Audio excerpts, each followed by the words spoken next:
For those of you who don't know me, I'm Gap Kovac. I'm the chair of the CDF Board of Directors.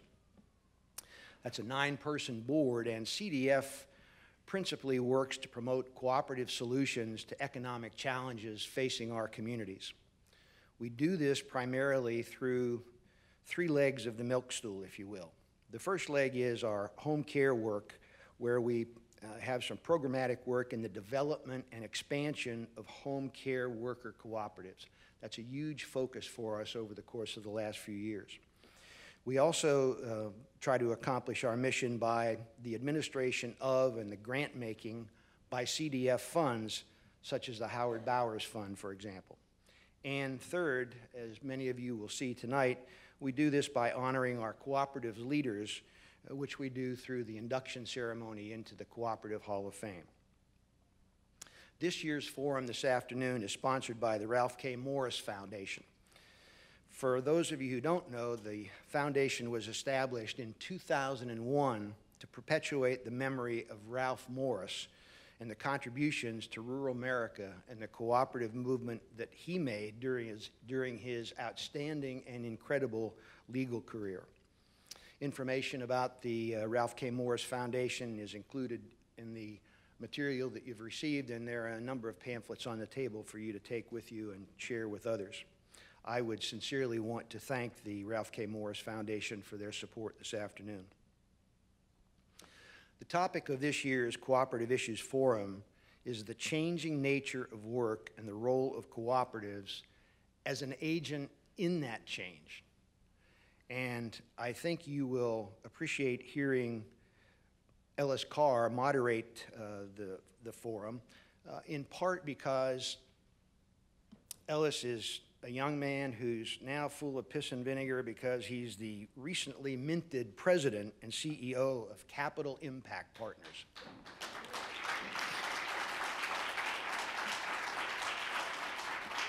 So unlike some of us older dudes who are at the twilight of our career, he's at the sunrise, and I think you'll enjoy meeting him and hearing him facilitate the expression. I should tell you that CIP is a community development financial institution that principally is working in underserved communities with expertise in cooperative development. So Ellis, congratulations to you on your new position, and welcome to the podium. It's yours.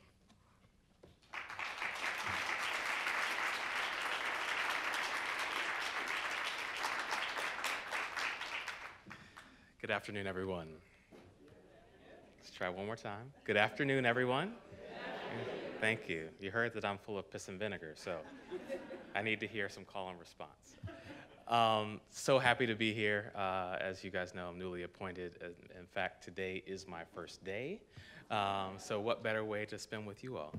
I'm really excited about moderating today's panel. But before we do that, I want to first introduce our keynote speaker. Vicki Coates is the Associate Director of the Economic Opportunities Program at the Aspen Institute. She provides strategic research and leadership for a number of program initiatives to identify and advance strategies that help low-income Americans gain ground in today's labor market. Her primary focus is to advance the EOP's work to improve both the quality of low-wage jobs and career advancement opportunities simultaneously as a key strategy to address deepening economic inequality in America.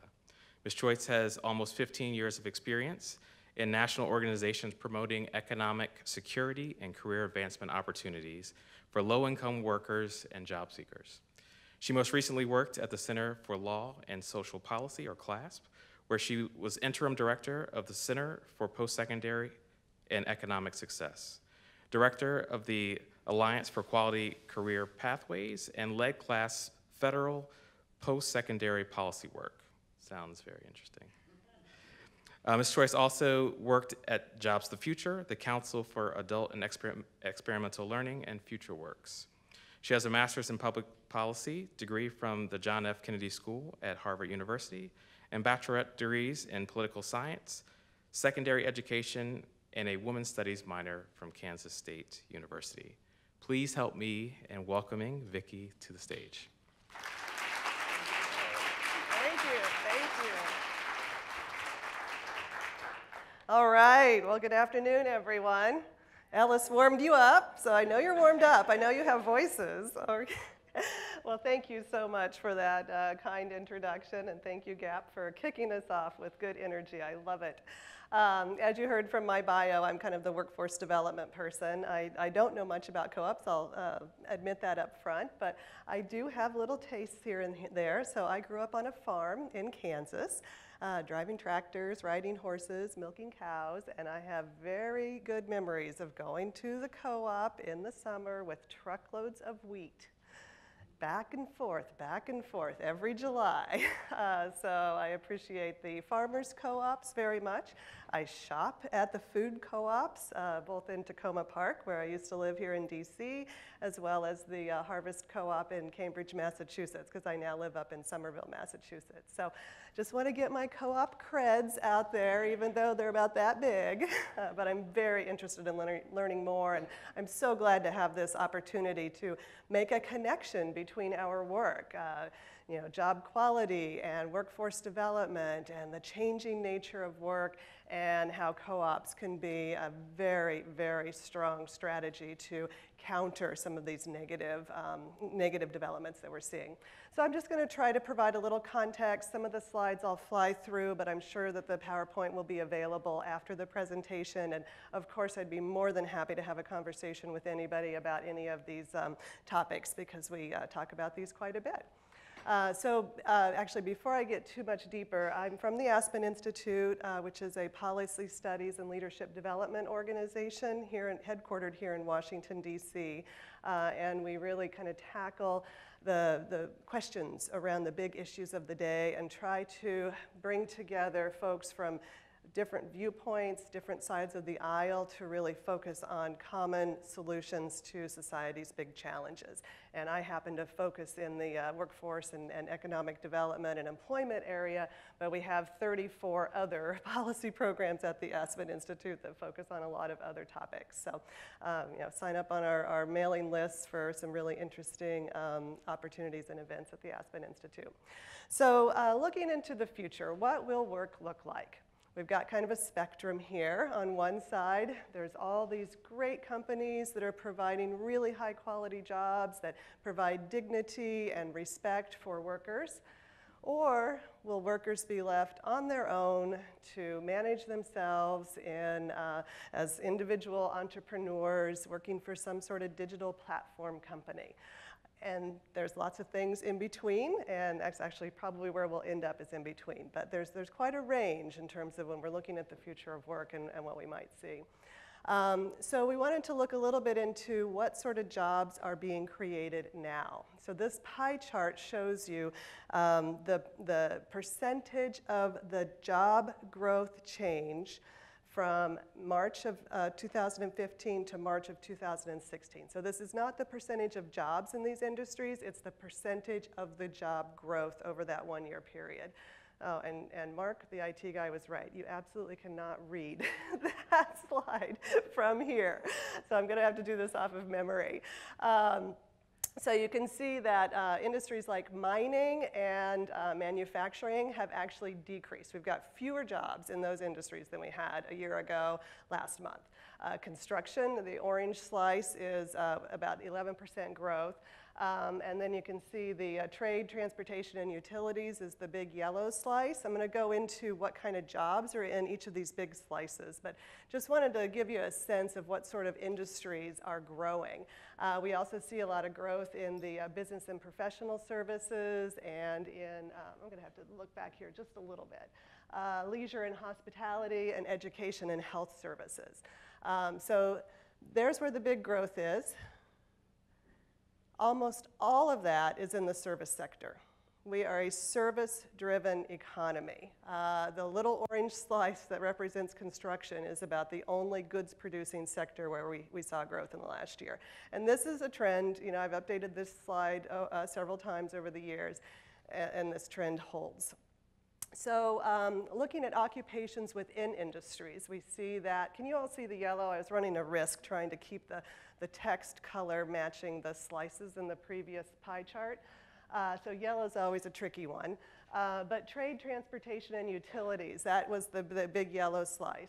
And we see that 58% of the jobs in that industry in March of 2016, just last month, were in retail.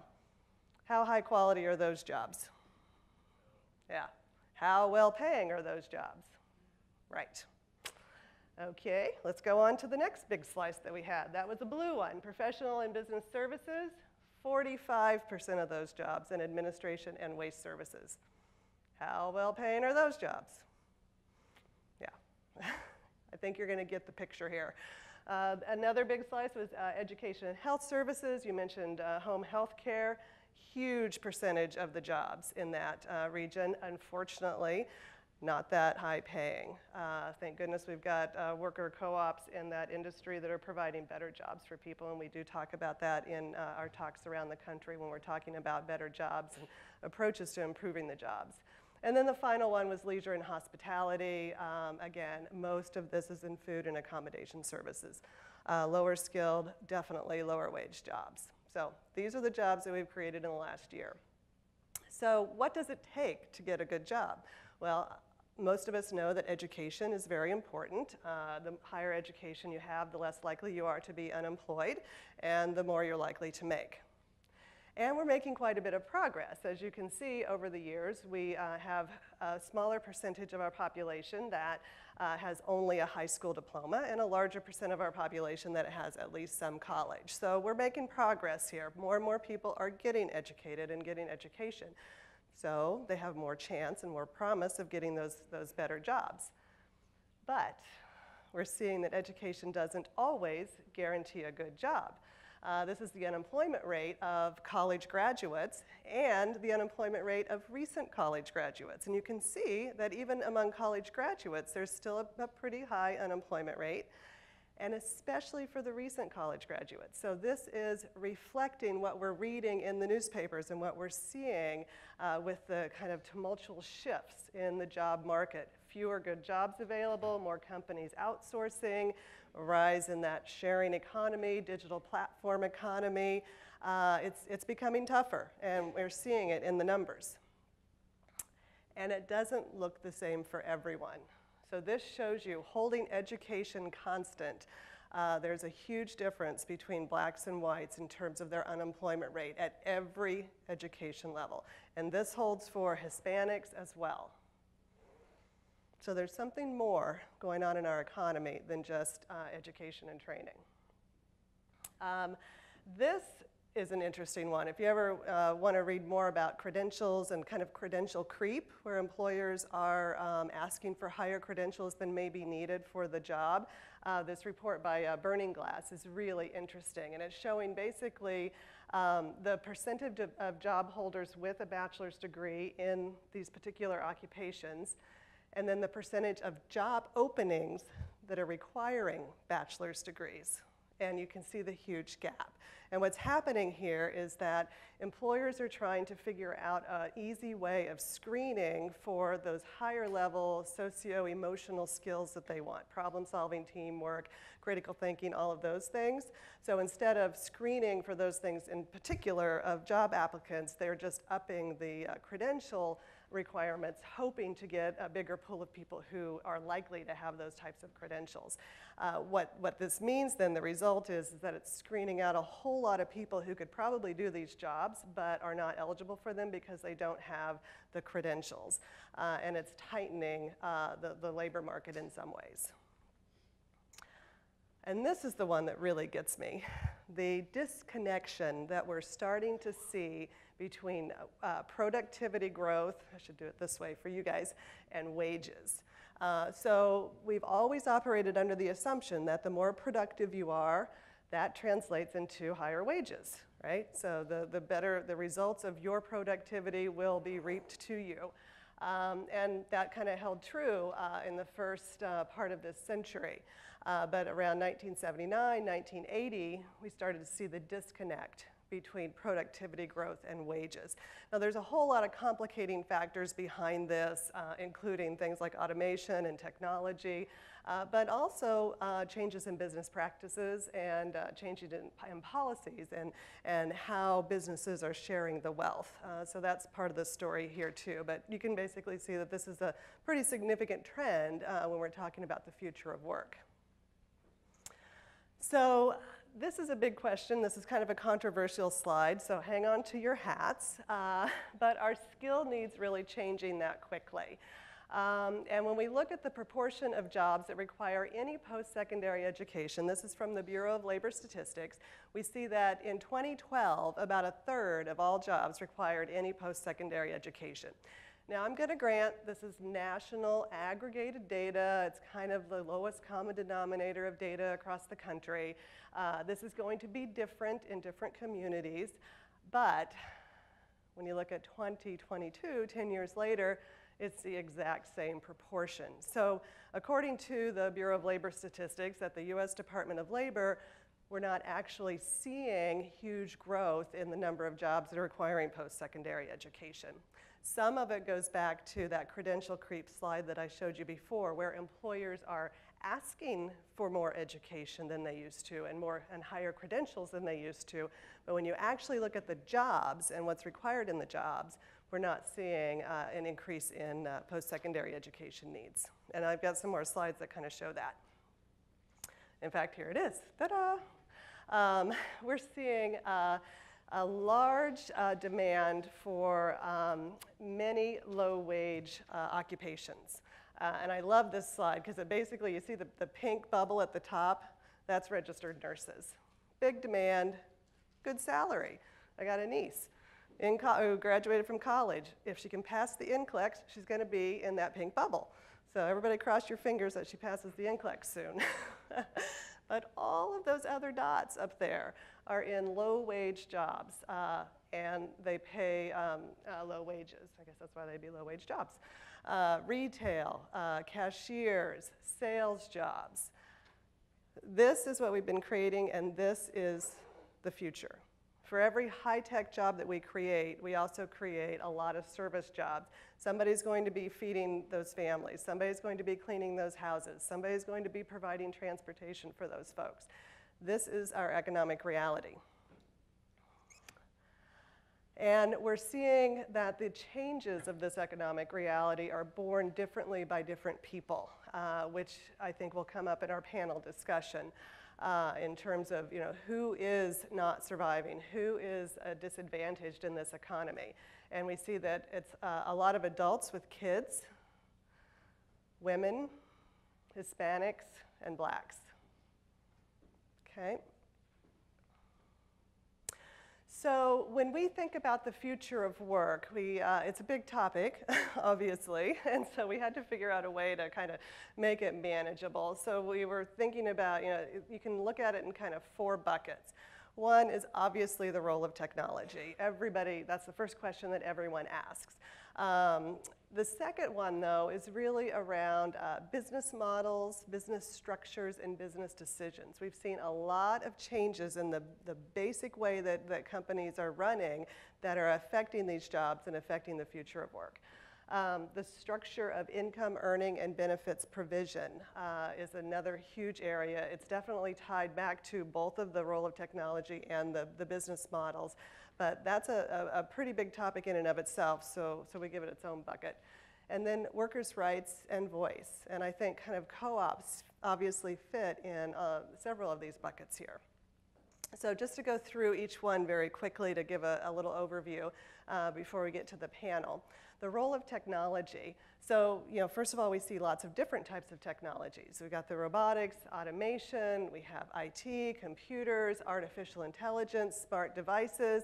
Everybody probably has a smart device in their pocket right now. So technology is a bit of a mixed bag, right? There are some good things about it and some bad things about it.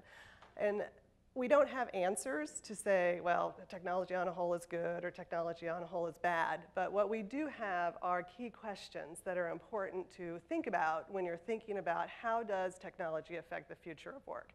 The first one is, does technology eliminate a job, or does it just change the job itself? So we do see some job eliminators, obviously, especially in the manual labor area. But things like forklifts and other higher automation also make jobs easier for people and less backbreaking for people. So again, it's not all bad.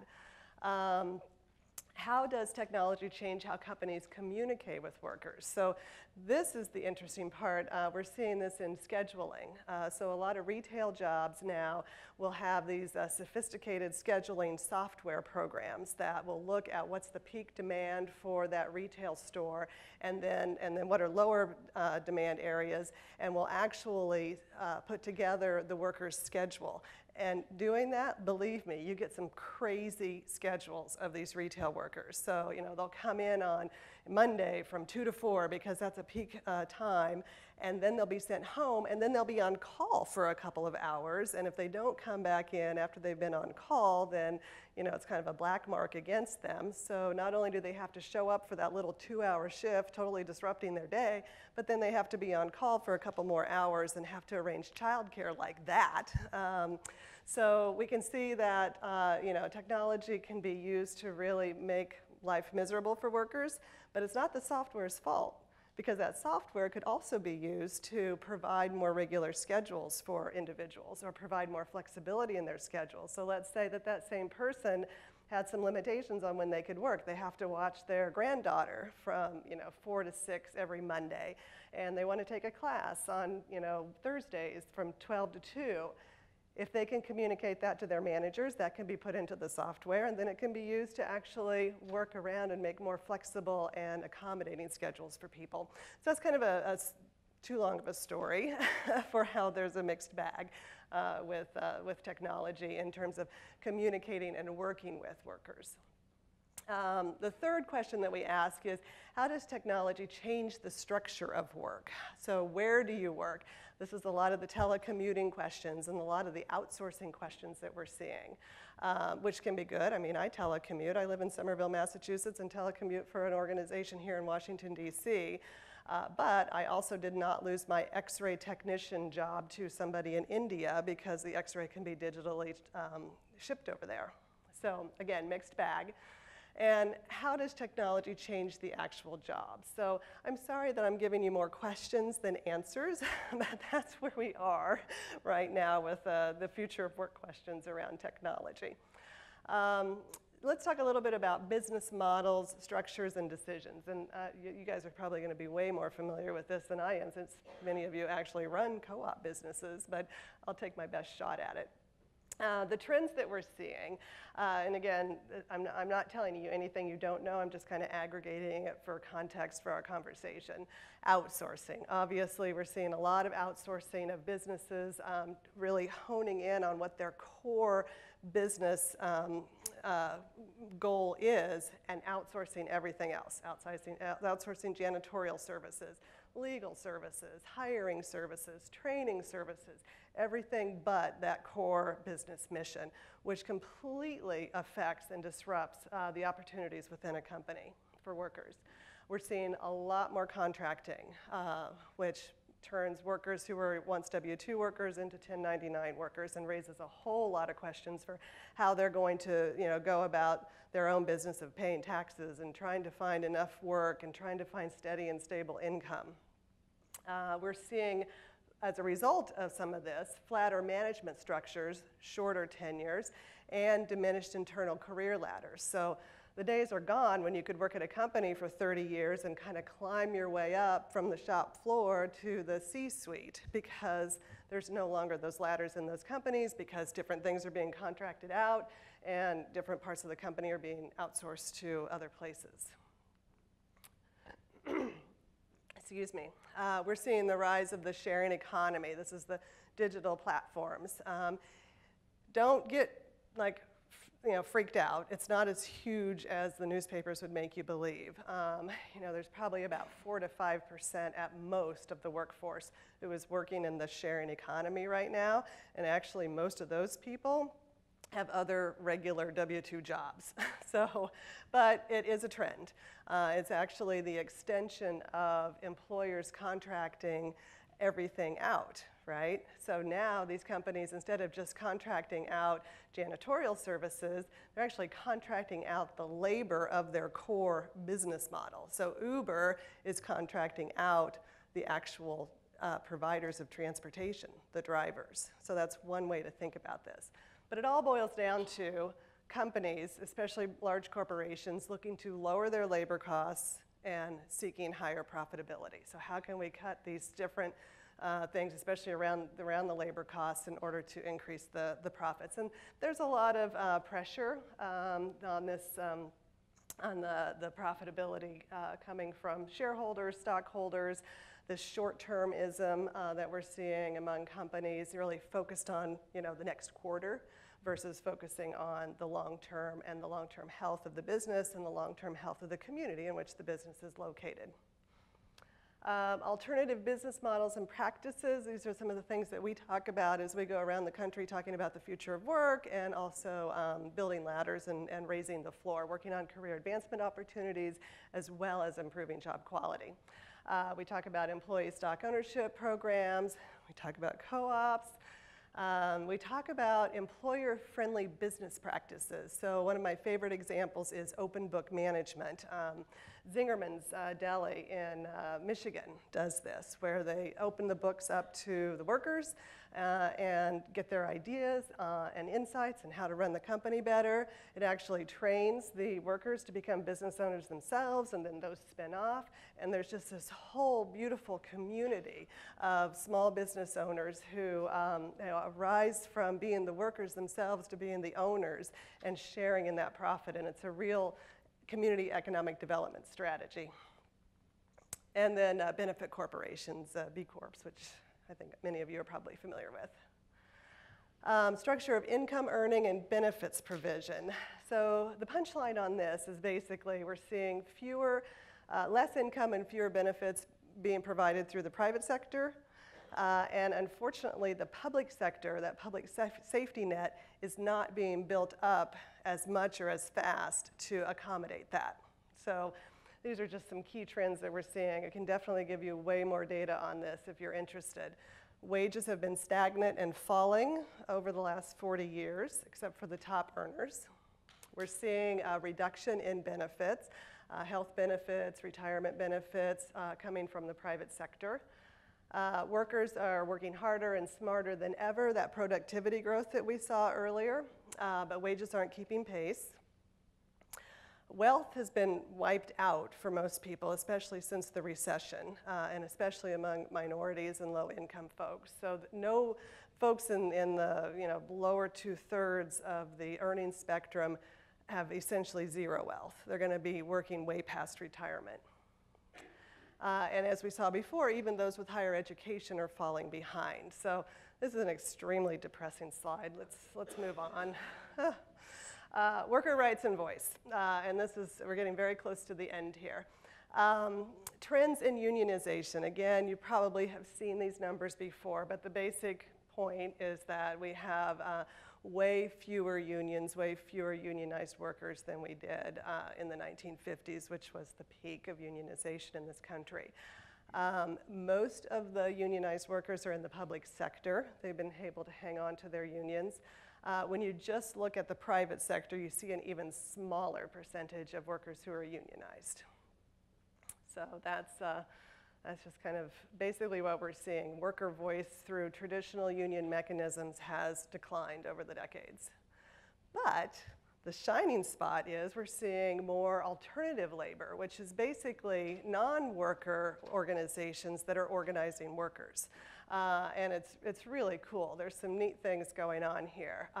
They're sometimes called worker centers, and we've seen a pretty significant growth in that. Here's some examples to give you a sense. Have any of you heard of these organizations?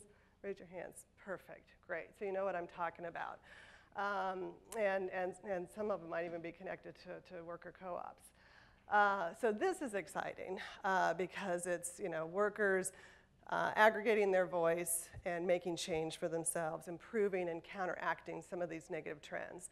the downside, and we did a whole panel discussion on worker voice as part of the Working in America series that I run at the Aspen Institute, and they talk about this issue, is that there's no sustainable financing mechanism built into this model. So we're still trying to figure that out. But it's exciting to see these positive trends against the really big negative ones that I just reviewed. So just a tiny bit on some policy ideas that we've been thinking about with others to kind of try to get a better future of work for people. One is actually encouraging these better business models. So, providing technical assistance, financing mechanisms, the TA and the financing in New York City for co-ops I thought was really, really interesting and powerful. Just messaging that there are alternatives to the regular way of doing business. And then, even providing tax credits or preferential treatment for procurement is another strategy that I think we should think about. Building economic security across forms of work. And I talk about this a little bit more. There's a paper that we wrote for the Working Poor Families Project, which was on the future of work and state policy ideas for kind of how to counterbalance some of the negative trends in the future of work. There's a few copies floating around on the tables. But basically, because we are seeing so many hybrid models of work where people sometimes are connected to employers, sometimes not connected to an employer, sometimes they're both. We actually feel we need to step back and look at how we provide essential core benefits and life supports for people outside of the private sector. The way that we have all these benefits attached to work really came about in the early 1900s. When corporations started offering some of these benefits, it was kind of a form of conscientious capitalism. And then during World War II, with the wage and price caps, that was employers offering more benefits was a way for them to attract employees when they couldn't offer them more money. So it hasn't necessarily been a completely purposeful way of thinking about attaching those benefits to the private sector. And so we think we need to question that and see if there are ways to provide these benefits through the public sector, especially with the employer-employee relationship becoming weaker and weaker. So portable benefits, we see it with the Affordable Care Act already. And then finally, empowering and investing in working people. So looking at different ways of strengthening those alternative labor organizations and looking at ways of experimenting more with community bargaining agreements and other things that kind of work with workers as a collective and give them more power.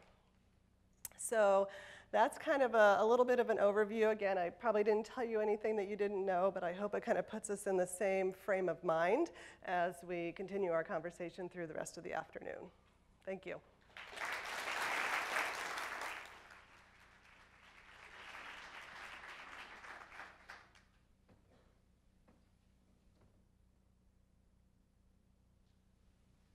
Thank you, Vicki. If I can ask the other panelists who are going to join us to join us on the stage, please.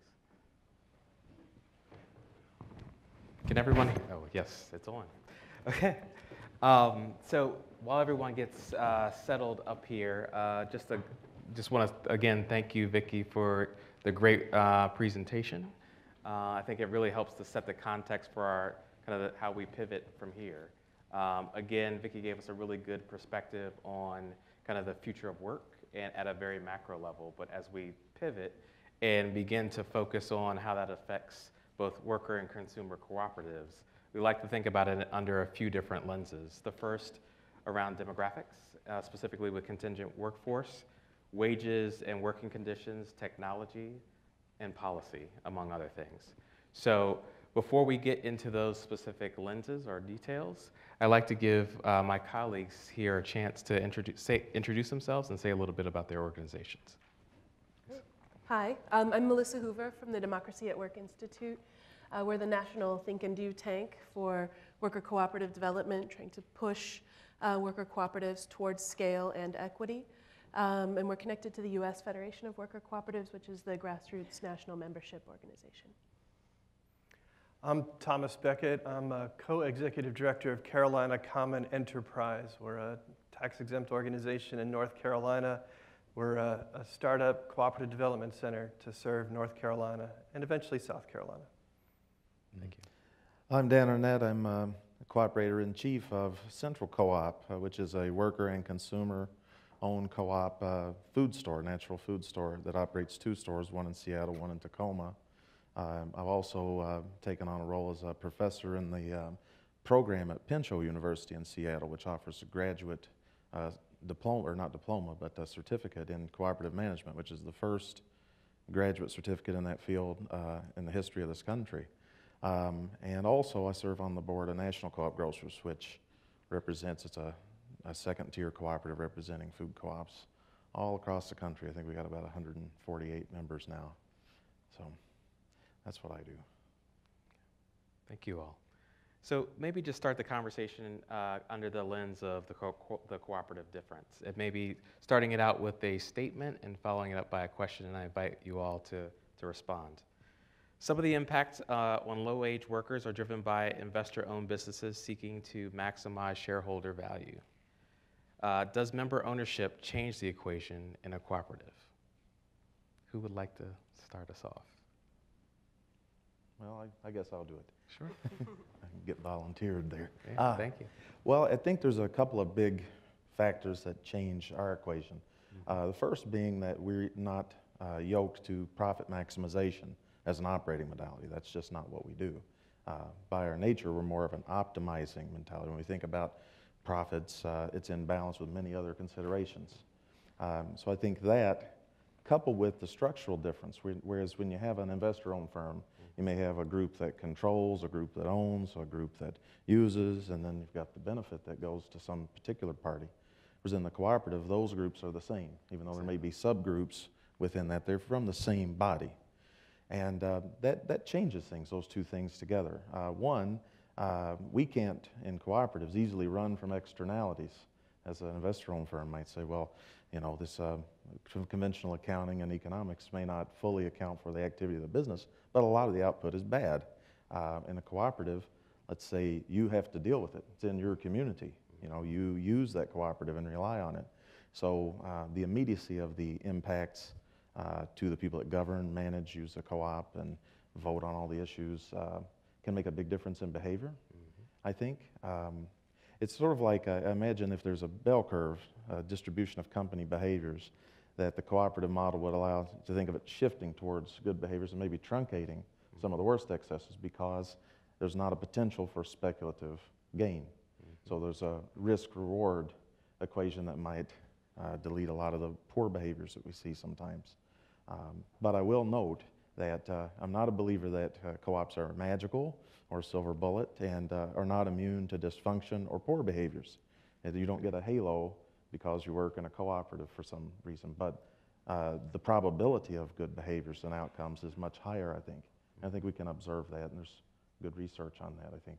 Great, thank you. I think if we zoom out from the enterprise level, so that's, I think, an excellent summation of what's happening at the enterprise level for cooperatives. It's distinct from investor-owned businesses. Then if you sort of take it up to the level of the labor market and the economy, those externalities and the sort of the effects of the logic of an investor-owned business are really apparent. And I think if we can think about co-ops as filling market gaps, the labor market is in trouble. Investor-owned companies have created a massive market gap. People don't have jobs that can support them, which is sort of a fundamental part of a functional society. And so we see people using worker cooperatives as an intervention in that market that's in crisis. So we see people using them as a way to stabilize contract jobs in this gig economy, as a way to build some kind of ownership in a platform or in an enterprise that helps them access the market. And I think for me, the real overarching trend is that where we might have seen people using worker cooperatives in past decades to exit the economy and create an alternative for themselves, we're really seeing people using the form now to enter the economy. And that's a substantial difference, and I think it has huge implications for how we support the forum with capital, technical assistance, and policy. I don't think it's necessarily the responsibility of the worker co-op community to solve the problem of the labor market, but people are using the strategy right now to address it, and so I think we're obligated, and it's our honor to follow that. And I think the way people are using it to enter the market isn't value neutral. They're understanding the cooperative values exactly at that enterprise level and embracing them and saying, this is not only going to meet my needs from a practical perspective, but it's got a set of principles that I think have the possibility to institutionalize a different way of doing business. Great. Thank you both. Oh. I think the entry point for me was years ago during the banking crisis, and seeing the crisis develop, and then seeing sort of the restructuring of capital and wealth in this country, that we have a very extractive-oriented, rent-seeking economy. Yep. I think the slide earlier showing the growing gap between productivity and wages increasing. That gap is essentially the value that's being extracted from the workforce in this country. And so what a cooperative does is it unites the production of the business with the ownership, with the control of the business democratically, so that the people who own the business participate in the business and benefit from it all together, as opposed to a business which we see all too many, where the actual owners are not even part of the community. So what a cooperative does is it creates value in the community that it operates. It anchors that value, it anchors that wealth that its enterprise is creating. Because of that, is more responsible to the community it occupies. So there's a very big difference between your absent landlords, your absent investors, just basically pulling money out, and a cooperative that actually builds up the community. That's a great point. I know a lot of times that we talk about internally at Capital Impact around the linkages between cooperative development and community development. I think you nailed that exact point just there. Thank you. So just kind of maybe changing tack here and talking a little bit about demographics and contingent, the workforce.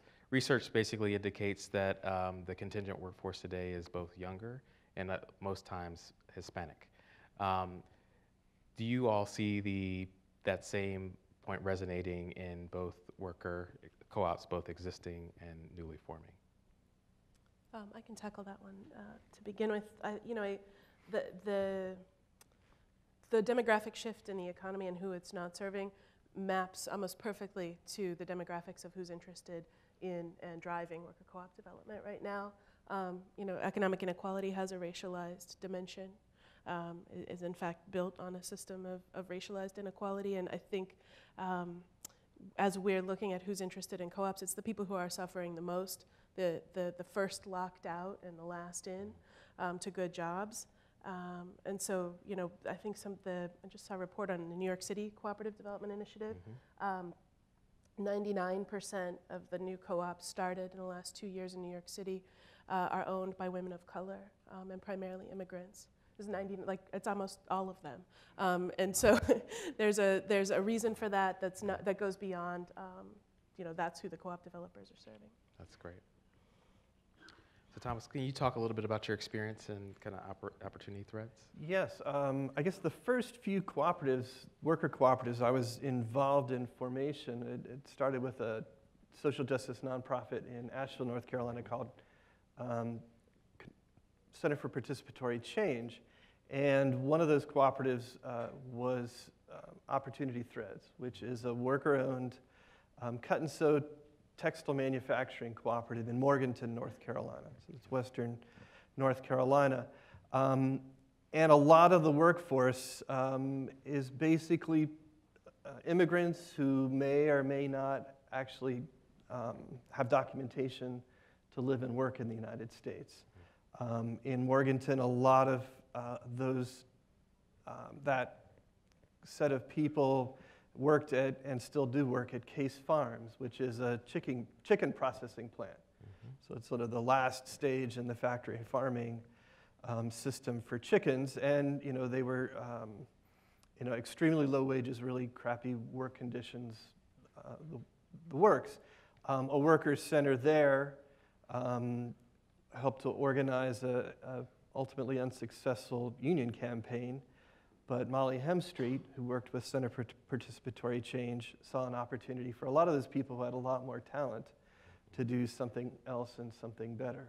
So they formed very small initially around a worker cooperative doing this cut and sew, and now have 8 worker owners. This is 6 years later. A total workforce of a little more than 20. And basically, that's a group of people who, by and large, are excluded from working at all, but manage to do it. By owning their own enterprise, they were able to do it without having to jump through certain hoops to prove that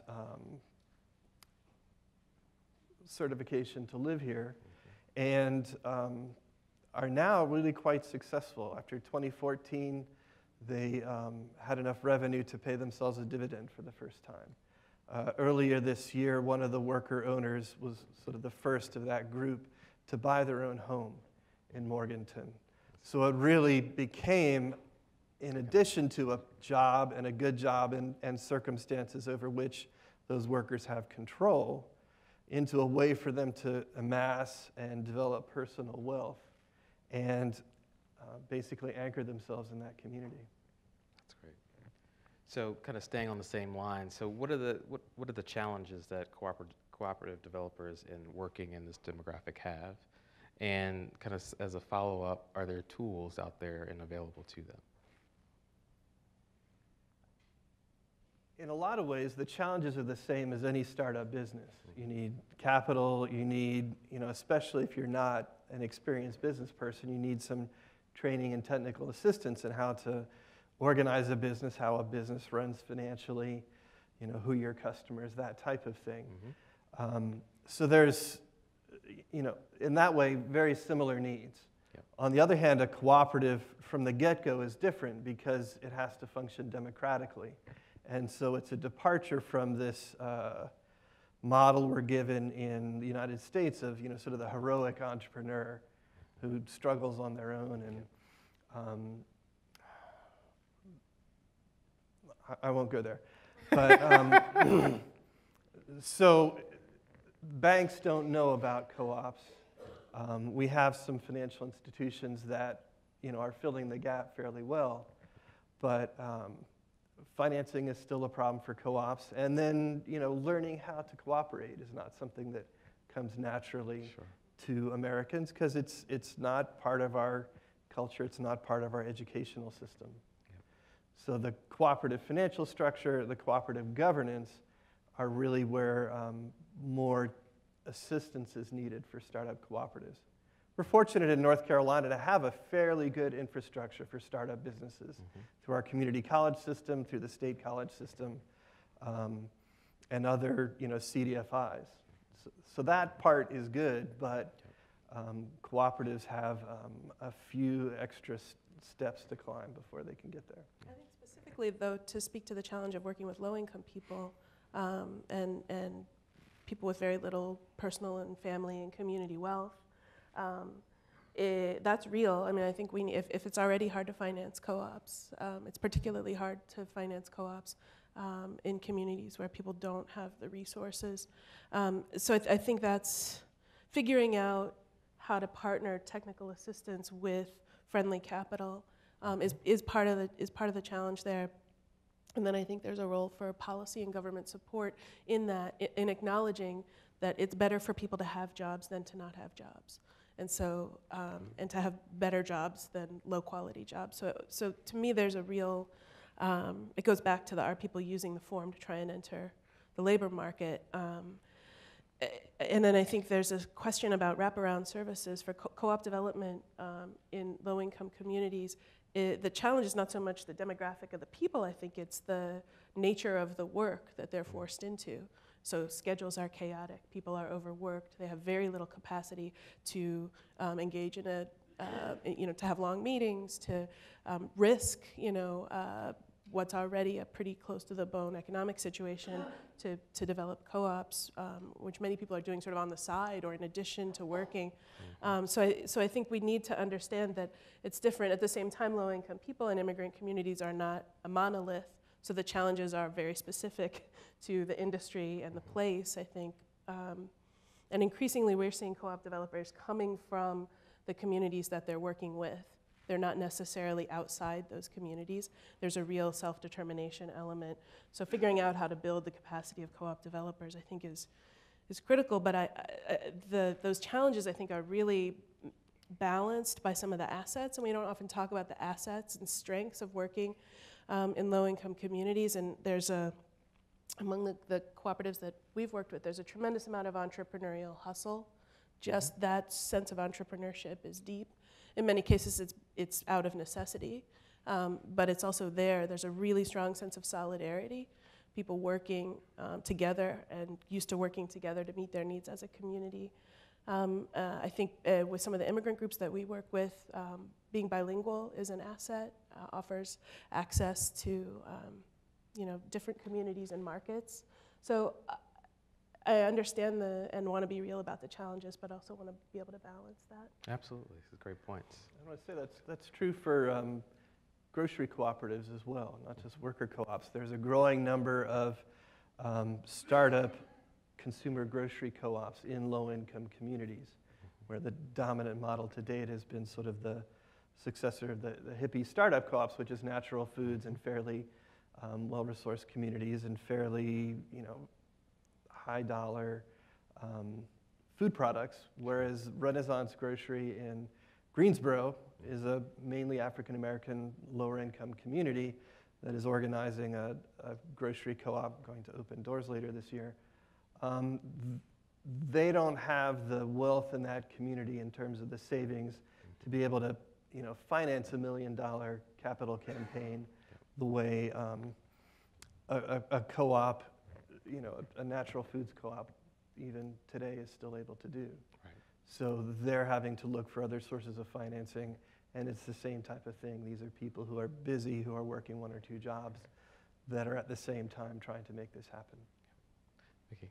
I was just going to say, as someone who's kind of new to this area, one of the most interesting things that I found when I was starting kind of my research in this alternative business model was just complete lack of awareness. When we mention co-ops in our own slide presentations, people just don't know what they are. They're like, oh, do those still exist?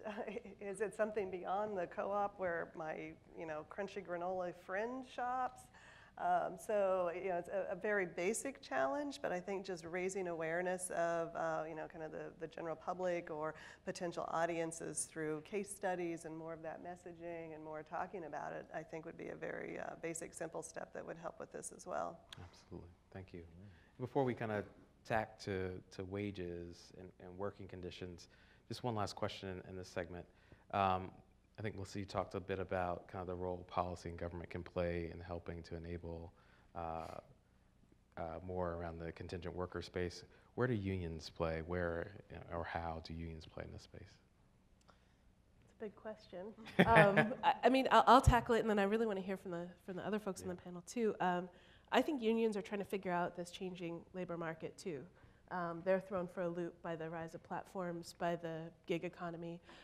Their membership is declining, as we know. It's a service economy now. So I'm not sure unions know quite where they fit, and I'm not sure we know where they fit. There are a lot of exciting kind of worker co-op and union initiatives, both at the enterprise level and then sort of thinking more broadly about syncing up our movements. I know some unions have been considering developing cooperatives around platforms so that the platform is actually owned by the workers. I think that the largest worker co-op in the country is unionized, Co-op Home Care Associates and SEIU. So looking at that partnership as sort of opening new markets for both of them. And then I think, the question of what it means of what organizing actually means. I mean, cooperatives are worker cooperatives in particular are another way to organize labor. And so as we see the growth of alternative labor organizing, I think it behooves us to see ourselves in that space because I think it opens up new possibilities. But that's all in the abstract. What does it actually mean? Yeah, I think well, it's complicated because by industry, by union, by company, there's a lot of variables. I think one thing I've noticed, though, is a lot of people first will assume that if you have a co-op, you don't need a union. That's the first question, why would you have a union? And I actually disagree with that fundamentally. I think first and foremost, there's value to solidarity with other people in the economy. So I think it's good when there's some form of representation through unions for a workforce. The second thing, when I went to visit the co-ops in Italy, the worker co-ops, I remember when that was my question because I thought the same thing. And I said, why, you have unions, it's a worker co-op. I said, well, of course we do. I thought, what? So it really changed my mind, too, because it's just commonplace. And they said, well, one of the functions is that unions also can protect workers from each other. Sometimes it's not just about the employer, it's about helping make sure there's a fair and equitable workplace in general, and I think they have a role to play there. But sadly, I think there's, and this is, I'm not directing this at anyone particular, but I can tell you that a lot of managers are really afraid of unions. I mean, there are a lot of places that just say, well, we don't want them to organize, or they'll ask me, how do you deal with that? You've got 4 contracts.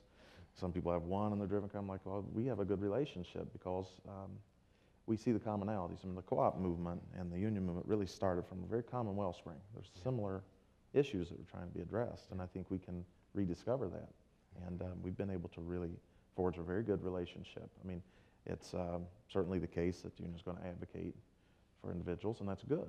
Yep. It keeps us honest and keeps clarity, but I actually believe we operate much, much more smoothly because of that relationship, and I think we have more impact, positive impact, on the community because of it, and I think they do too. So maybe it's worth cooperatives rethinking the need for unions and also the potential for success versus having a fear-based mentality or defensive mentality about them, because we do sometimes. Yeah. Thank you. So kind of switching gears, going to wages and worker conditions, such as scheduling hours, and Vicki, you touched on this in your presentation, which are very significant issues for low-wage workers. How are cooperatives addressing this issue, and how is it being discussed? With hours? Well, again, I think it's uneven. Yeah. I think the cooperative model provides a robust tool set, a framework, but it's not always leveraged in that direction. Mm-hmm. I think it's one of the biggest opportunities for cooperatives is to really rethink the relationship with the workers. Mm-hmm. It's important enough to us at Central. I will tell you, we had to add some principles. We have 12 principles. Okay. We like the 7 principles. We love them. But they're incomplete. And one of ours, and it's principle 9, is concern for workers. Mm-hmm. So it's built in that people who are engaging in work for our co-op are a major consideration. And that's part of our platform. How do we grow jobs? Not how do we contain labor expense. How do we grow jobs? Because productivity creates the wealth that we can all share. Sure. So a lot of it just comes from intentionality, mm-hmm. And if you have a union, they'll really help you work through that issue, trust me. Yep. And that's really good. Yep.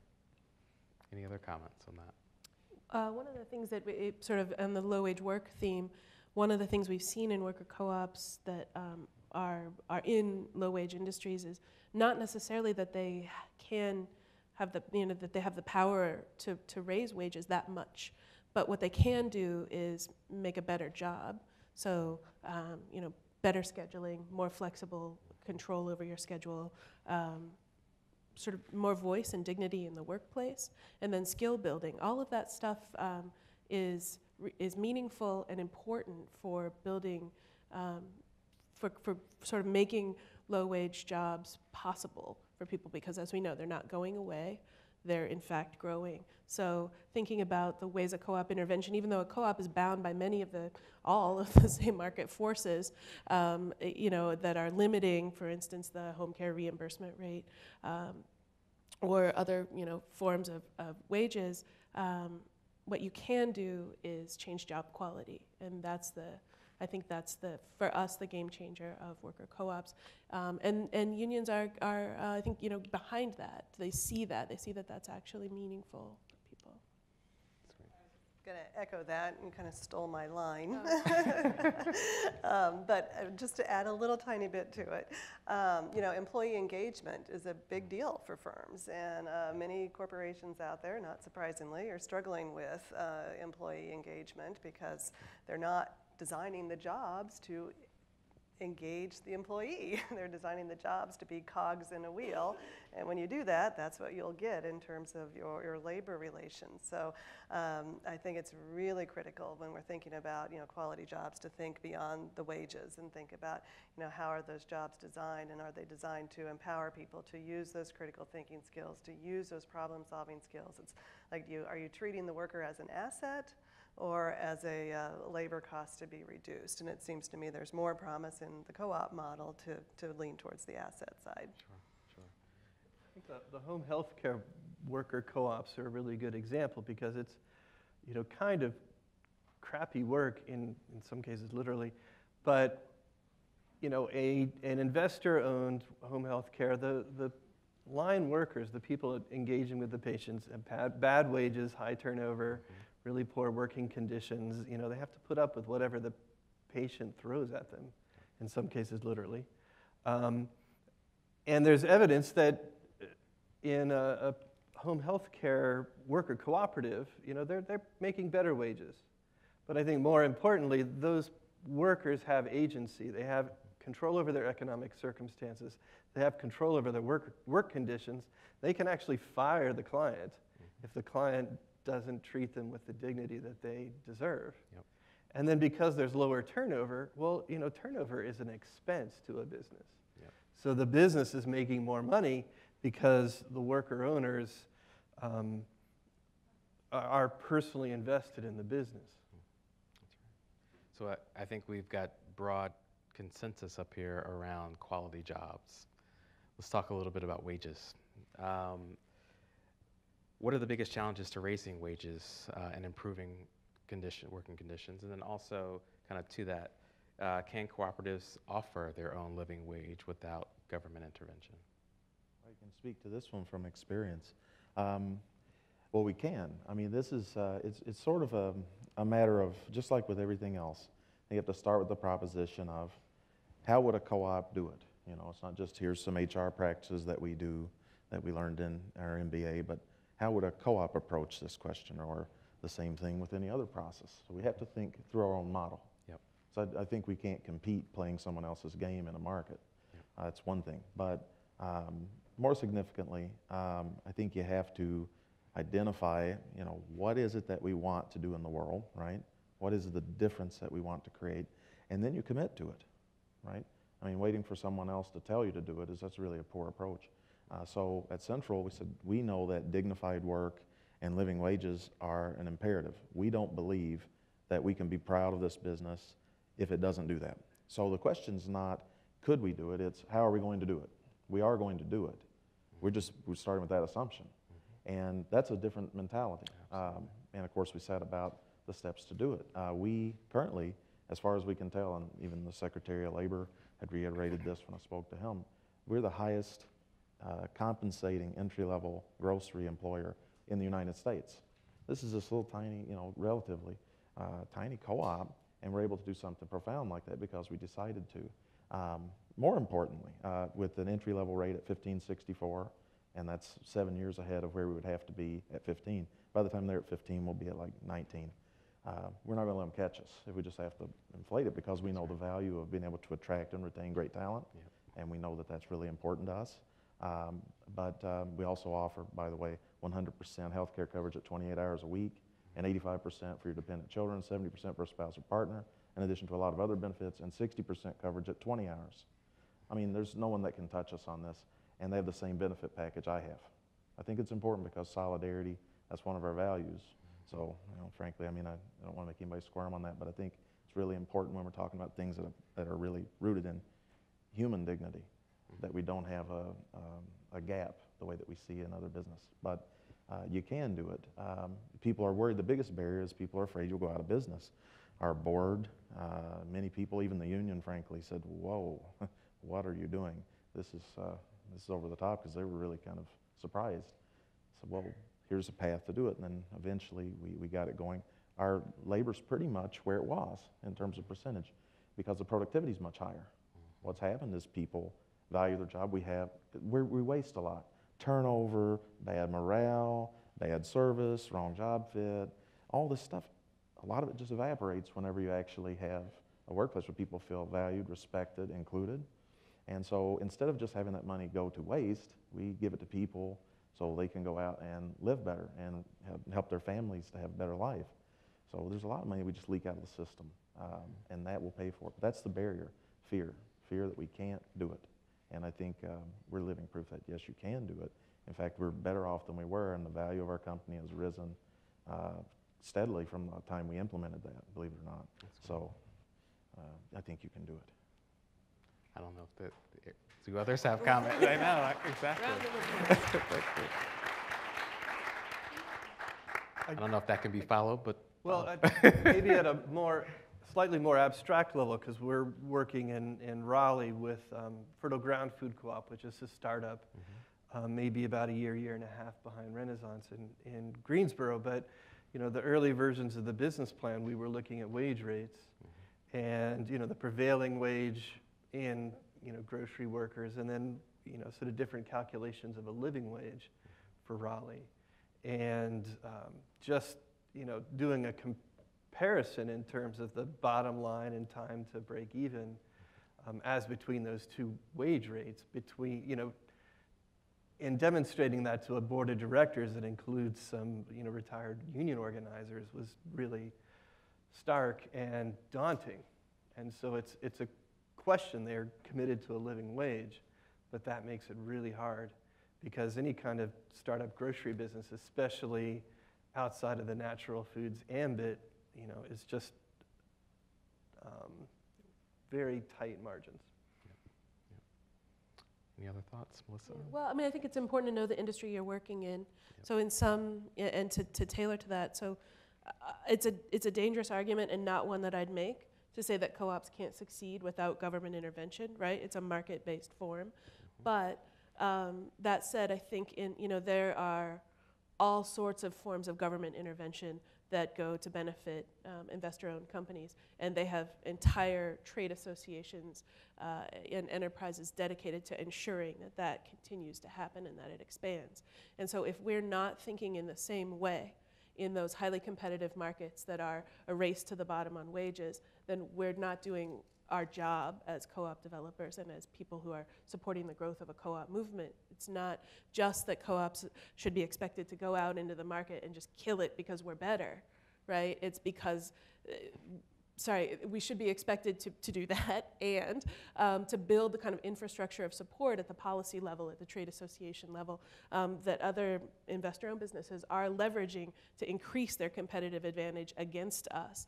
And so I think it's a challenge, particularly in things like home care. It's really difficult industry to succeed and have a living wage in. The growing home care agencies are often affiliated in kind of a multi-part structure with a nonprofit organization, with a market buffering entity, with a policy initiative, so that there's a way that they're approaching their market with all cylinders firing and really pushing, so that the co-op isn't just this kind of vulnerable thing hanging out there, in competition with all kinds of forces. Great, thank you. I would just add a resource. On one of the slides that I shared, there was the Good Jobs Strategy. I don't know, how many are you familiar with the Good Jobs Strategy book by Zeynep Ton? Okay, this is a great resource. And basically, this MIT business operations professor has documented cases of Quick Trip, Costco, Trader Joe's, and the Spanish grocery store. They're not co-ops, but they're high road employers in these very tight margin industry of retail, food retail in particular. And Quick Trip is a convenience store in the Midwest. And using the same practices that you described, Quick Trip outperforms its competitors.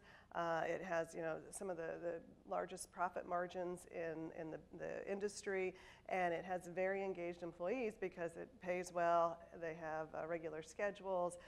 They use workers as they make the decisions about what to order on the shop floor. So it's a lot of these principles that we're talking about, but that might be a good resource to just kind of use, because it also works in the for-profit business sector. And I can see some parallels between good quality jobs and co-ops and some of those mechanisms and what Zeynep Tan writes about in her book in the Good Job Strategy. So that might be a good resource for folks. That's great, thank you.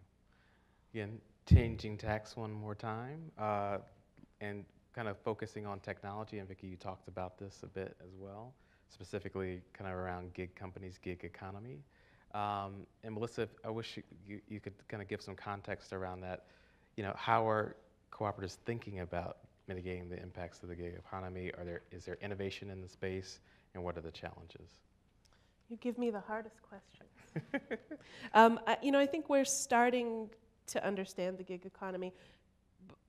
I would say that cooperatives forming on the ground have been leading the innovation around the gig economy. They themselves are creating cooperatives to stabilize gig economy jobs.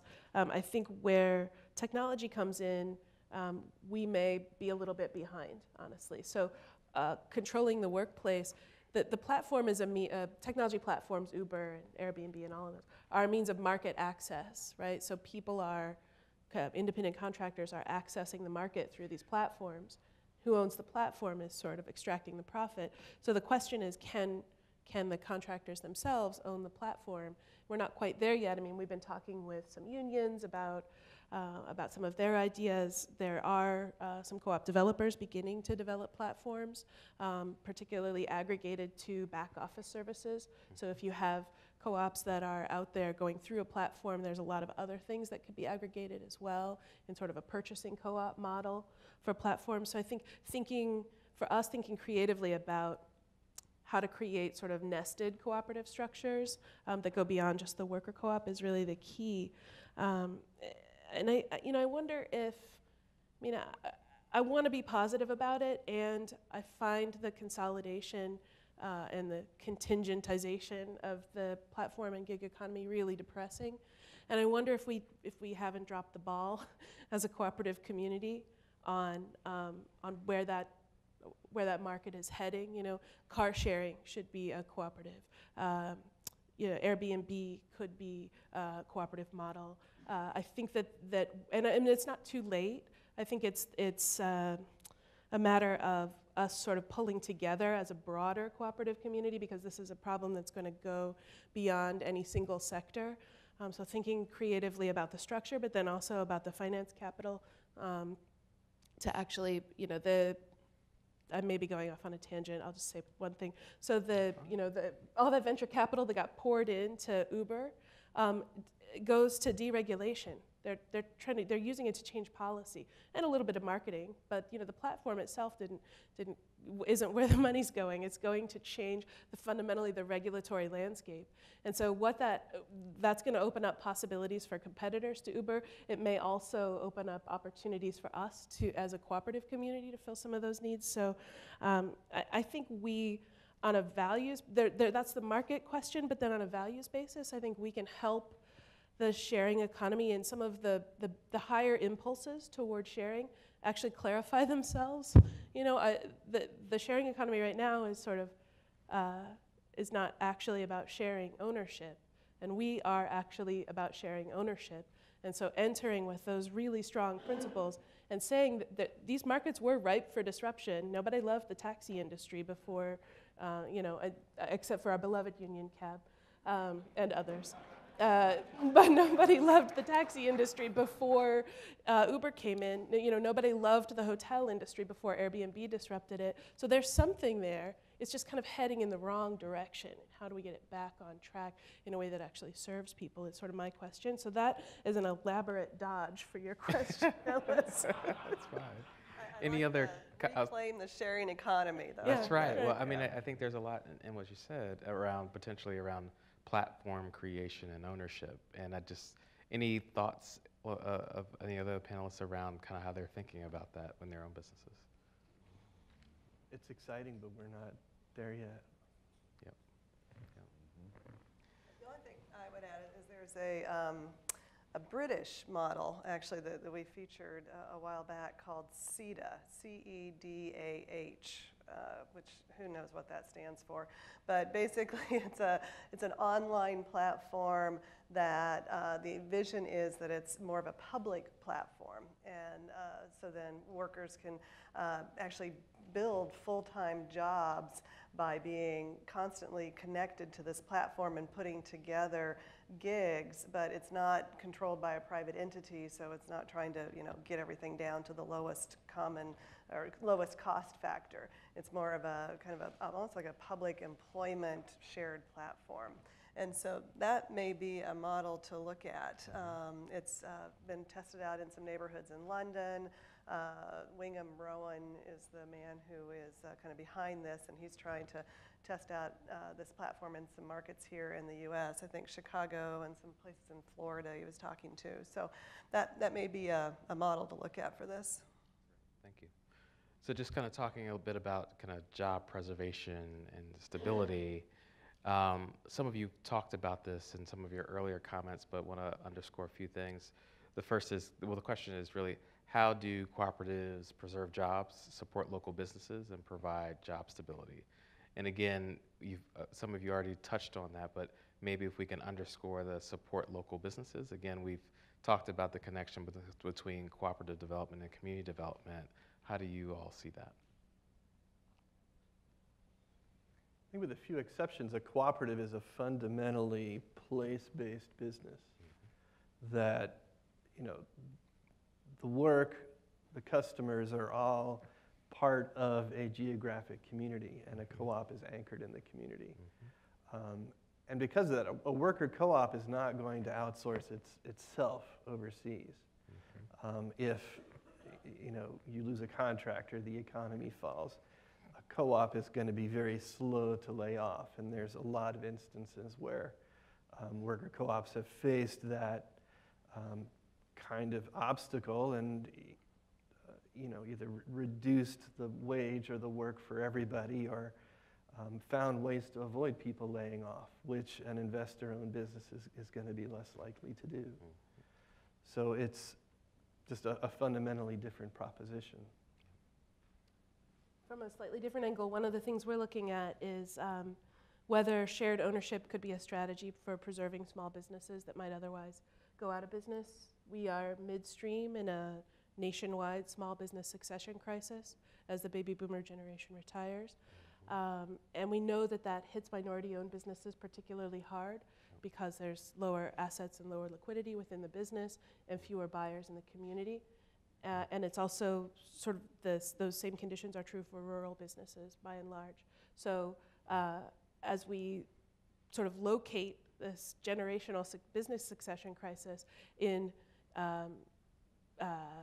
rural communities and in minority-owned businesses, we understand that those businesses will go away and they're not going to come back. These are asset-holding, income-generating, in many cases, pillars of the community, and there's no buyer for them, or it's a buyer's market, sort of saturated. So, how do we think about ownership as stewardship of those businesses? And one of the strategies that we're really excited about, and then some of our national partners are excited about, is finding a way to sort of more rapidly and easily support the conversion of those businesses, the right size and life cycle and all of that. It's not every business, but it's a lot more than's currently happening. Support that to transition to worker ownership as a way to retain the business, retain the jobs. When those go away, they just leave a gap, or the businesses are consolidated. It's just sort of all the things that we're trying so hard to fight against by starting up businesses. These are already there. So holding on to them might be the low-hanging fruit first, and sort of in that way anchoring wealth in communities and anchoring businesses and sort of being attentive to business displacement as much as we are to individual residential displacement in cities, and similarly in urban areas, in rural areas. Thank you. I think because we're place-based, it causes some other side effects too. So I think this is a very good point. One of those is we'll tend to engage the small, medium enterprise at a local level more intensely, because I think cooperatives, on average, again, there's no 100% on this, but I think the tendency is much higher to really rely on relationship building, networks, authentic connections. So we see that with all sorts of services and also goods, like in the food co-ops. You couldn't really go in a food co-op without finding some, just if you go in maybe 4 or 5 times, eventually you're going to hit a local producer. You're going to find one. And when you ask them, how'd you get your start, you're going to hear this story more often than not. The co-op was the first place that would deal with me. The co-op is the place that promoted me. The co-op gives me the best treatment and the best deal. And you're going to hear that all across America because we're not only a place-based, but we're also really values and principle-based. Again, we can behave badly, but in general, we tend to behave much better. And I think those connections are really powerful. Where I think we have a lot of room domestically is more engagement of other co-ops. And we've heard a little bit, if anyone's there this morning, a little bit about how some things are siloed. And I think that's another area where we can do much better, locally. For example, Central had its money in U.S. Bank when I started. Now that's really for credit union people in here, and co-op bankers are probably like squirming around. It's like, what? Well, that's true. It just wasn't even a thought. Now it's in all sorts of credit unions and co-op banks. It's just one of those things that we should be thinking about for 2 reasons. One, I think the health of the movement ultimately over the long term is good for everybody. Sure. But I think there's another piece that we spend a lot of money on marketing, and really we're not the investor-owned firm. We can't compete on their rules. What we can do is build a narrative that's very inspiring. And you see look at the political campaigns, whoever you like or don't like, the people that are building a story and a narrative that people can buy into are the ones succeeding. Sure. When you say, well, we are really about co-ops and we're different and our money's in U.S. Bank, it's going to fall flat. Yeah. So I think the more that you can really invest in walking the walk, the better. And that means working with your small, medium enterprises locally. That means working with other co-ops at all different kind of levels and just really making that a priority as opposed to who's got the best deal. Yeah. It's not always just the deal up front. Saving a few pennies and sacrificing your authenticity is not necessarily a good thing. Yeah. So I would just say there's that. Even though I gave you the podium, I kept the microphone. Okay. With this august group in front of us, I think it would be well worth our time to maybe concede 15 minutes or so before the break. Sure. For any questions that come from the audience. This group in the audience has been noticeably well controlled by their attentiveness and their silence. But I know them well enough to know that they're just dying to ask 27 or 30 questions. So I'll be the runner with this microphone. If you have a question, just raise your hand and I'll try to get to you as quickly as possible. But I think it would be well worth hearing from folks in the audience if you have a specific question or point. So let me see your hand shoot up and don't make me a liar. There you go, back there. All right. Over here. Okay. Ah, gotcha. Thank you. Introduce yourself too. Certainly, yeah. My name is Mary Hoyer. I'm from Amherst, Massachusetts. I co-chair the Union Co-ops Council of the U.S. Federation of Worker Co-ops. I've been thinking recently that a worker, a worker cooperative strategy combined with I'm going to call it a guaranteed basic income strategy, a policy, and there are different names for that, wage insurance, et cetera, different designs and that kind of thing, might be an interesting discussion point and strategy and policy point for those of us who are concerned about the current economy, because I think with the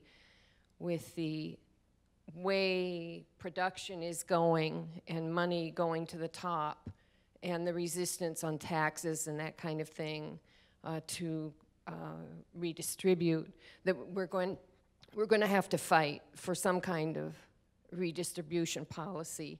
And what is that going to look like? And it would be very interesting to have a discussion about. And I just wondered if any of you have heard anybody talking about that or have thought about it. There was a really interesting program on National Public Radio this past month or two talking about different designs for guaranteed basic income, and it just seems like an interesting concept. So I did a little research for that actually in that state policy brief that I mentioned. So there's a little bit of history in there. And it's interesting because this is really starting to pick up steam because the tech industry is very interested in some sort of universal basic income or a guaranteed basic income because it is, well, first of all, I think some of these sharing economy companies are actually sort of pushing for it in some ways, but secondly, because the Silicon Valley type companies know that, you know, I think I just heard yesterday that the average tenure of a tech person in Silicon Valley is about 15 months. So they've got this huge kind of contingent, moving around, free-form, mixed-up workforce. So I think with that industry pushing this idea, it's definitely a hot topic that we should all be learning much more about. I think it's interesting, but I do have some concerns about it, mostly because it would have to be paid for by taxes, and because of the, you know, the negative and the huge resistance on taxes, I'm not sure where the revenue flow is going to come from.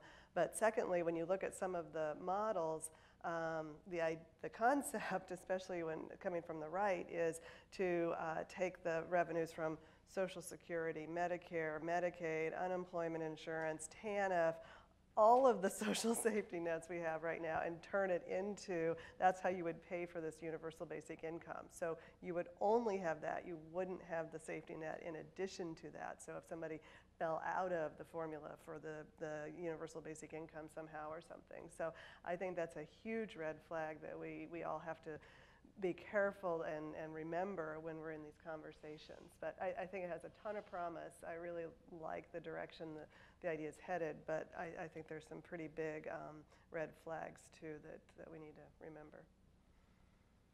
Another question.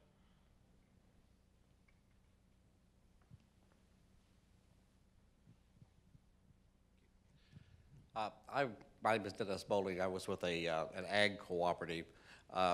Some of your comments have been around the role worker-type co-ops could play, not only in development, but do you see an opportunity there to develop a workforce? You know, one of the main challenges that ag co-ops have expressed in recent years is we have trouble just finding people to work. The ag economy in the 80s saw almost a loss of a lot of farm and ag-related jobs to other industries, you know, off the farm kind of things. So, you know, one of the things that struck me from your comments is there a solution somewhere in a worker co-op to help us find employees going forward?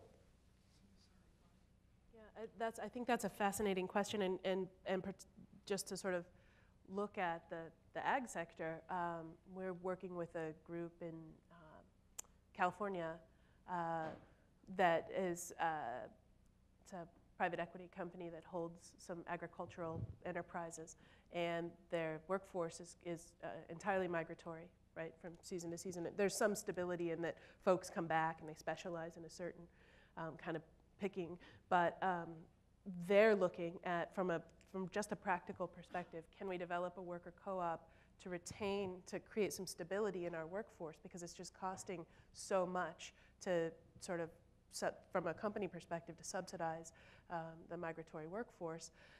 So I thought that was really fascinating, and you know, who knows if it can work. I mean, that industry is built on, at least in California, is built on migrant labor, and so that would be a pretty substantial intervention.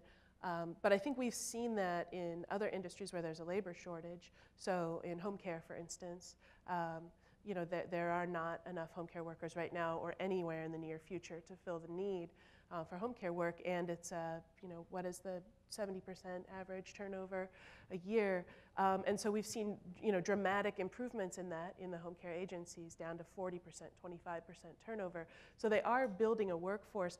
To me, it's a scale question, and that's why the partnerships with labor are interesting, because organized labor thinks at a scale where that actually could be a workforce intervention.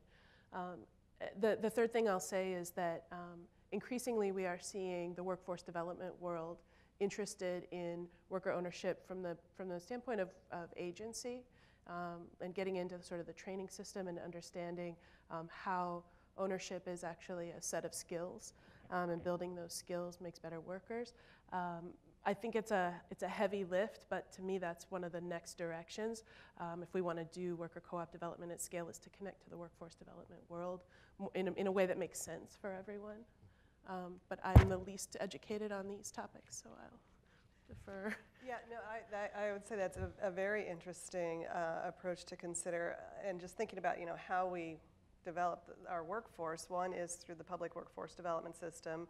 Second way is through community colleges and vocational and technical institutions in this country. And I, again, have been looking at this for 2 years on the side and on the margins, but I just feel like there's great promise in working with community colleges in a couple of different ways. One is, they, especially on the contract, non-credit educational side of a community college, they are, most of them are really good at connecting with businesses, understanding what traditional businesses' needs are, and then providing contract training for that. I'm not aware of any community colleges that do that with co-ops, but I don't see why that couldn't be transferred to co-ops. And then the second thing is just on the kind of co-op educational space. It seems like community colleges would be a great partner in helping to provide more of that business education and business operations for co-ops versus big 4 years or private universities. So I think community colleges would be another partner to explore. And we've got tons of connections, associations of community colleges and stuff that I would love to see those connections made. It's starting to happen in the Bay Area, and actually in Thomas's neck of the woods. There's community college. Oh, yeah. Isn't there a day labor worker co-op, too? Thank you. I'm Kevin Edberg. I'd like to ask a question about cooperative entrepreneurship. Melissa, you and I have had conversations, and your comment about communities of color and immigrant communities having that, perhaps a more urgent or a greater sense of entrepreneurial hustle. In addition to so I'm curious, when we have a democratic institution and we have the business and when we develop the cooperative, we have to have both sides. What do we think we know about entrepreneurship from a cooperative perspective, and then translating the impulse to start the business to attracting and managing in a competitive and effective way that business after it's started? What do we think we know about that entrepreneurship? Where is it being done well? What are the pitfalls that we may need to be paying more attention to? And are there some places that are thought leaders that we should be thinking, connecting with and thinking about?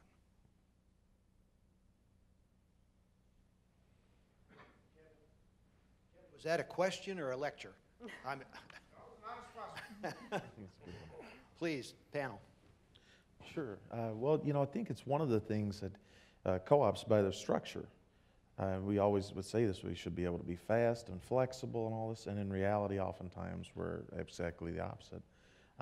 Because I think sometimes we don't always structure our process in a way that leads to flexibility.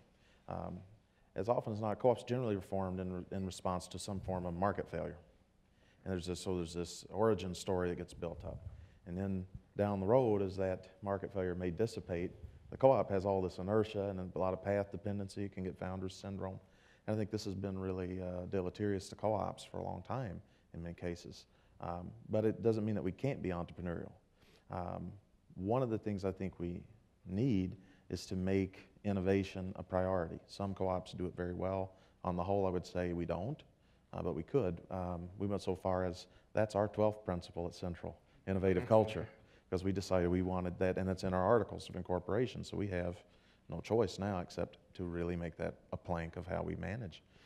So I think that's kind of important, is really making that a bedrock thing, because otherwise, the enterprise will wither ultimately. I mean, there's just, you'll get a really great answer to the question you had 20 years ago, and the question changes and you have nothing.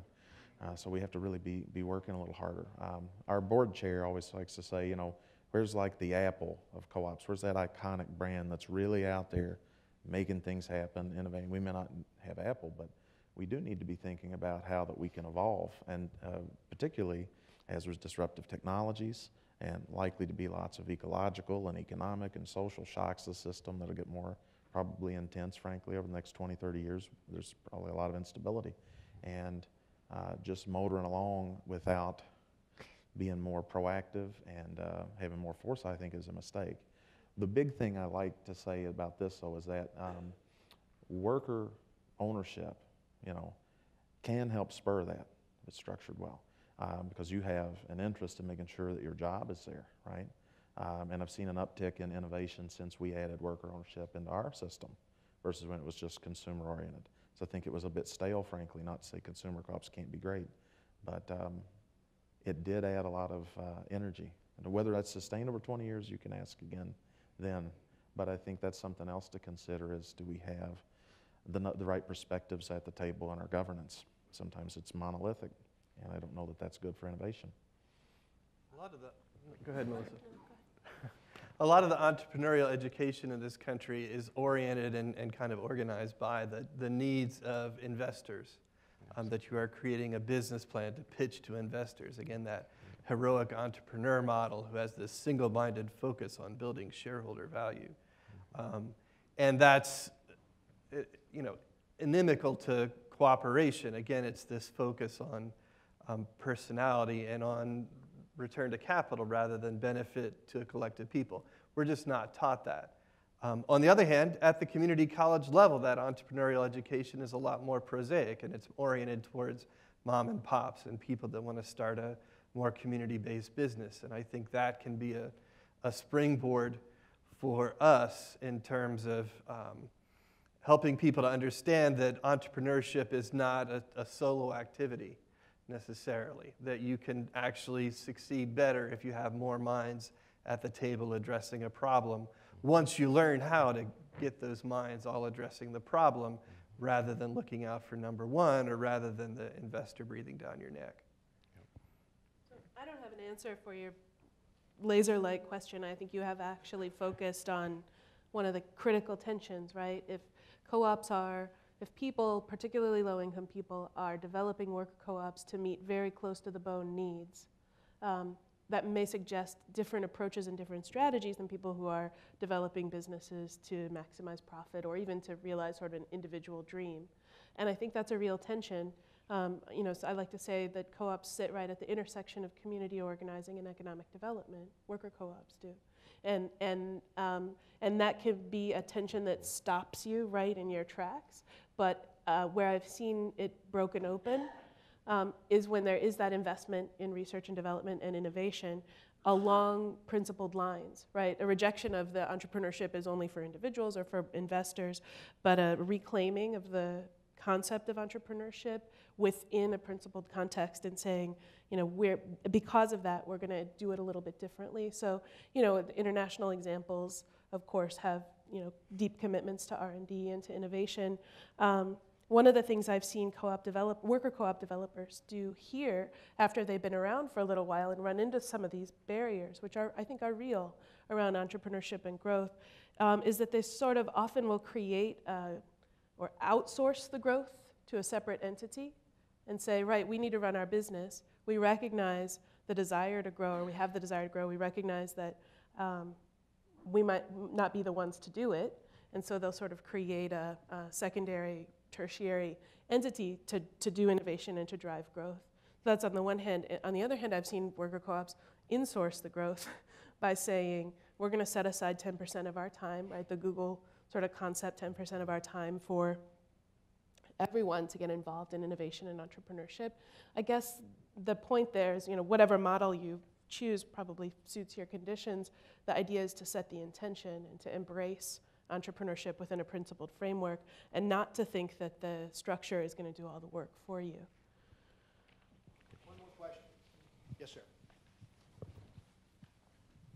I'm Rod Kelsey, and I work a lot with agricultural co-ops, and one of the entrepreneurial models that I've been approaching them with is the concept of trying to get their employees more engaged with ownership within those cooperatives. And we have a few examples in the Midwest that are actually doing that, but the drivers of those examples come from more of an outside funding not taking place, as opposed to the owners of the supply and the marketing internally saying we need to reach out and build stability in our workforce. And I wanted to know if you could basically address this kind of a new concept of taking established 50, 70, 100-year-old co-ops and broaden out that ownership control piece, and what kind of governance challenges or ways that we could go about doing that.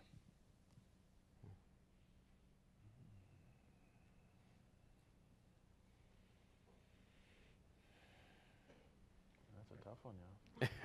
That's a tough one.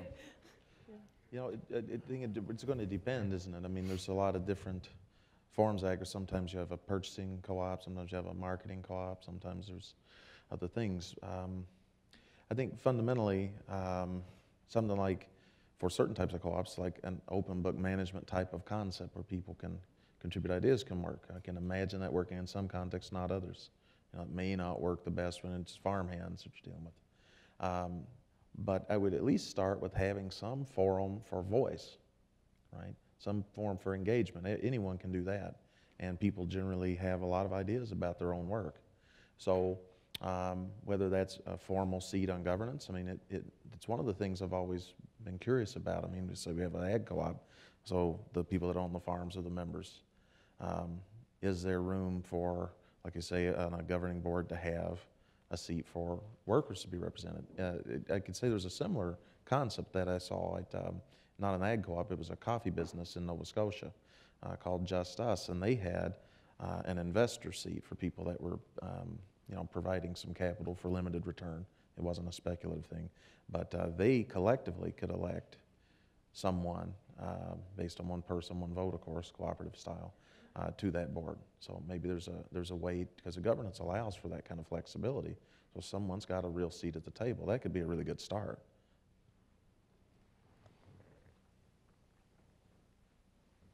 I mean, I think we have a bit to learn about ownership culture from some of, in the worker co-op world, we're sort of adjacent to other forms of employee ownership, like ESOPs, and other kinds of participatory forms that aren't cooperative, you know, principle driven, but nonetheless have developed pretty sophisticated structures and processes for member engagement.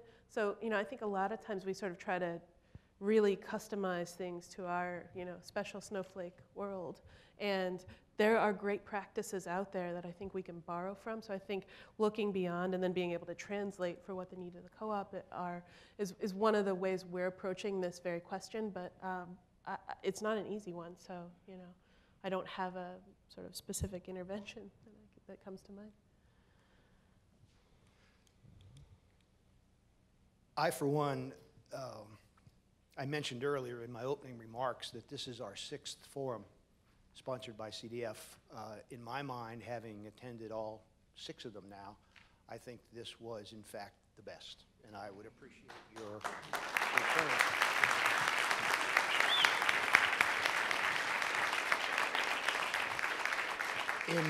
In particular, I personally am humbled by the articulate and intelligent and sincere way these messages were delivered us this afternoon. I think that's an incredible gift that we have the ability to share among the group of us, and I am in your debt. Vicki, I would tell you personally, I think I took more notes during your presentation than I have since I was a graduate student in college. Your preparedness, your information was concise, and most importantly, it was very timely, and we thank you for that. We are, I guess really, I almost had the thought, I wish we could sponsor the 5 of you as a road show and put you on the rails and send you around the country, because what you shared with us this afternoon is so important and so meaningful to so many people who are anxious for the message. and I wish we could just speak louder and longer to it. But for the gift that you gave us this afternoon, I am in your debt. CDF is in your debt, and I think the attendees are in your debt. So thanks to all of you.